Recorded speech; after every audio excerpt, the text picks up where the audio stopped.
Merhaba arkadaşlar, kanalıma hoş geldiniz. Bugünkü modelimizi şöyle güzel bir ipim var, onunla başlayacağım. Şöyle az kalın bir ip. Kullanacağım şiş 4 numara. Modelimiz oldukça güzel ve kolay bir model. Selanik görünümlü bir model arkadaşlar. İnşallah siz de beğenir, benimle yaparsınız.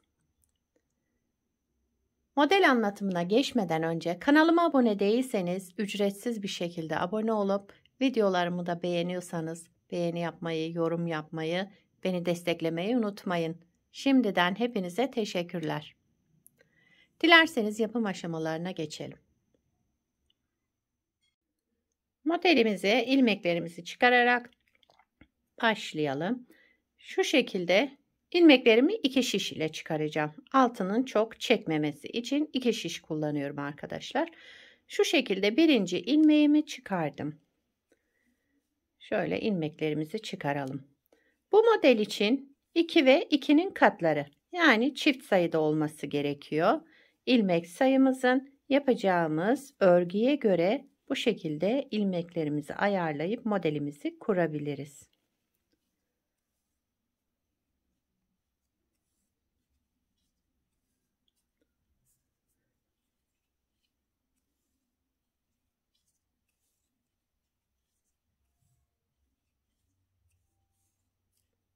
Hemen şöyle ilmeklerimizi sayalım.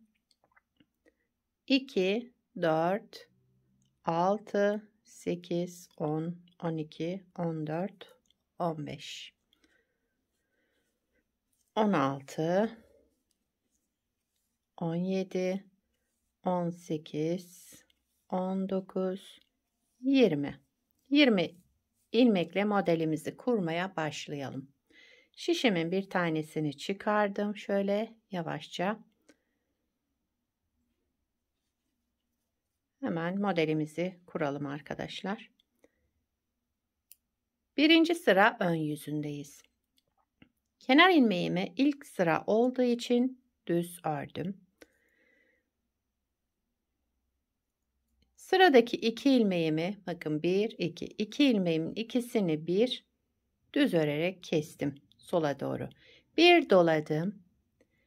2 ilmeği bir düz kestim. Bir doladım. 2 ilmeği düz kestim. Önce artırma yapıyorum. Bakın, pardon, önce kesme yaptık. Daha sonra artırmasını, kesme yaptık, artırmasını yaptık. Şimdi yine bir kez artırdım.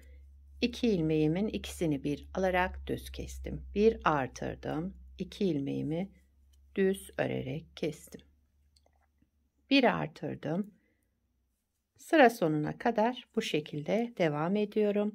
Modelimiz 2 sıradan oluşmakta. Ön yüzünde bu işlemleri yapacağız. Arka yüzünde farklı bir işlemimiz var. Evet, sıranın sonuna dikkat edelim arkadaşlar. Bakın, sıra başında önce kesme işlemi yaptım. 2 ilmeğimi bir aldım. Şimdi burada sıra sonunda kesme işleminden sonra bir artırma yapalım. Bunu unutmayalım. Kenar ilmeğimi de ördüm.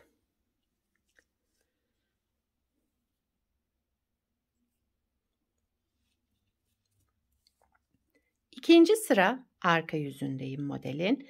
Kenar ilmeğimi örmeden aldım. Bakın, önde şu artırma olan ilmeğim var. Onu düz örüyorum. Düz ördüm. Daha sonraki ilmeğimi, ipi kendimden tarafa aldım, örmeden aldım. İp kendimden tarafta. Ajurlu olan artırma ilmeğimi düz örüyorum. Sıradaki diğer ilmeğimi örmeden alıyorum. İpi kendimden tarafa aldım.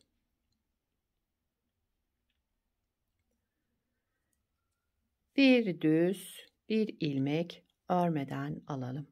Bir düz ilmek, bir ilmek örmeden alalım. İkinci sıra arka yüzünde bu işlemleri yapıyoruz. Modelimiz 2 sıradan oluşmakta. İlmek sayımız da 2 ve 2'nin katları, yani çift sayıda olacak. Yapacağımız örgüye göre çift sayı uygulayacağız. Son ilmeğimi de örmeden aldım. Kenar ilmeğimi ördüm.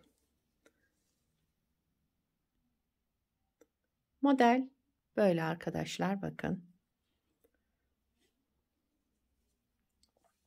Ama şu anda model kendini göstermiyor. Model tabii ki ilerledikçe tam bir Selanik görüntüsü olacak. Şimdi ikinci kez kuralım. Kenar ilmeğimi örmeden aldım. Sıradaki 2 ilmeğimi, bakın, öndeki düz olan ilmek, arkadaki şu ters, yani ajuru ördüğüm ilmek. Önce ikisini bir aldım. Şöyle sola doğru kestim. 2 ilmeği bir tek ilmeğe düşürdüm. Bir kez doladım. Sıradaki 2 ilmeğimi düz ördüm. Bir kez doladım. Sıradaki 2 ilmeğimi ikisini bir alarak düz ördüm. Bir doladım. 2 ilmeğimi düz örerek kestim. Bir doladım. 2 ilmeğimi düz örerek kestim. Bir doladım. Birinci sıra ön yüzünde bu şekilde yapıyorum. Kenar ilmeğinden sonra 2 ilmeği düz örerek kestik. Tek ilmeğe düşürdük. Sıra sonunda bakın, kesme işlemi yaptıktan sonra bir kez artırma yapıyorum. Çünkü sıra başında yapmamıştım. Sıra sonunda yaptım. Buna dikkat edelim. Kenar ilmeğimi de ördüm. İkinci sıra arka yüzündeyiz.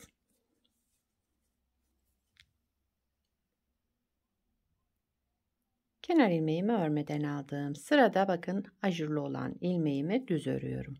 Arka yüzünde düz ördüm. İpi kendimden tarafa aldım. Sıradaki ilmeğimi örmeden aldım. Ajurlu ilmeğimi düz, diğer ilmeğimi örmeden alıyorum. İp kendimden tarafta olacak. Bir düz, bir ilmek örmeden alalım. Bir düz ilmek, bir ilmek örmeden alalım. Bir düz ilmek.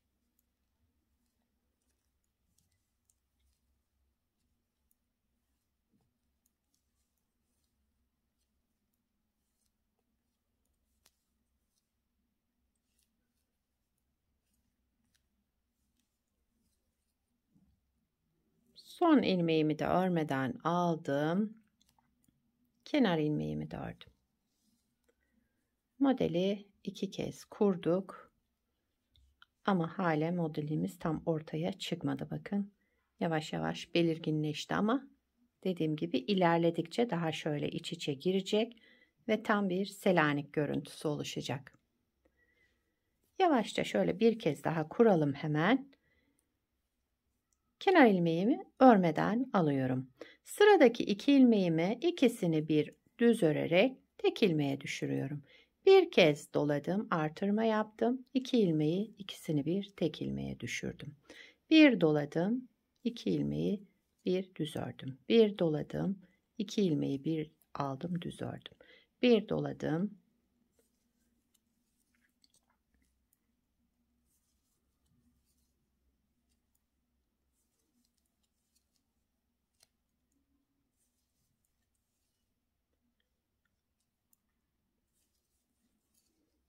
Sıra başında artırma yapmadan kesme işlemi yaptım. Şimdi sıra sonunda bir kez artırdım. Daha sonra kenar ilmeğimi ördüm. Birinci sıra ön yüzünde bu işlemleri yaptım. İkinci sıra arka yüzündeyiz modelin. Kenar ilmeğimi örmeden aldım. Sıradaki ajurlu ilmeğimi düz ördüm. Diğer ilmeğimi örmeden alıyorum. İpim kendimden tarafta. Bir düz, bir ilmek örmeden alalım. Bir düz ilmek, bir ilmek örmeden alalım. Bir düz ilmek, sıradakini örmeden alıyorum. İkinci sıra arka yüzünde bu şekilde devam ediyoruz.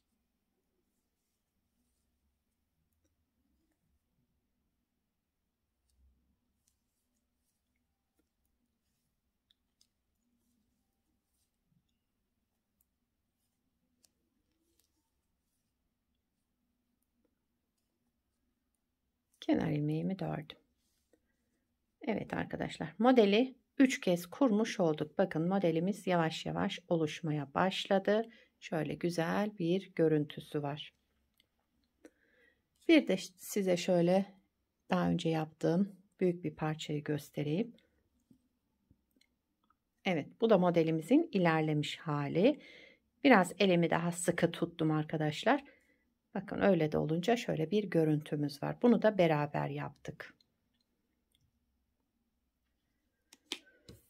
Evet, modelin arka yüzü de bu şekilde, böyle bir görüntüsü olacak örgümüzün.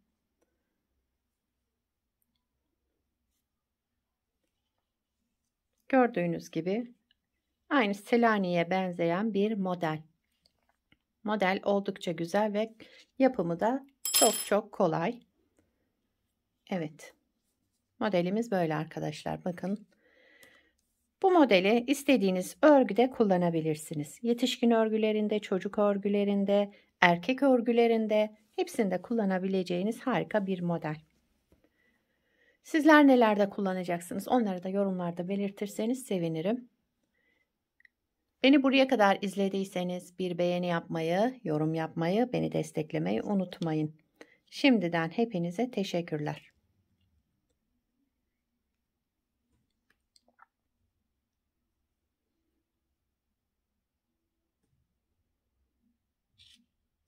Yapacak olanlara kolay gelsin. Bir sonraki videoda görüşmek üzere. Hoşça kalın.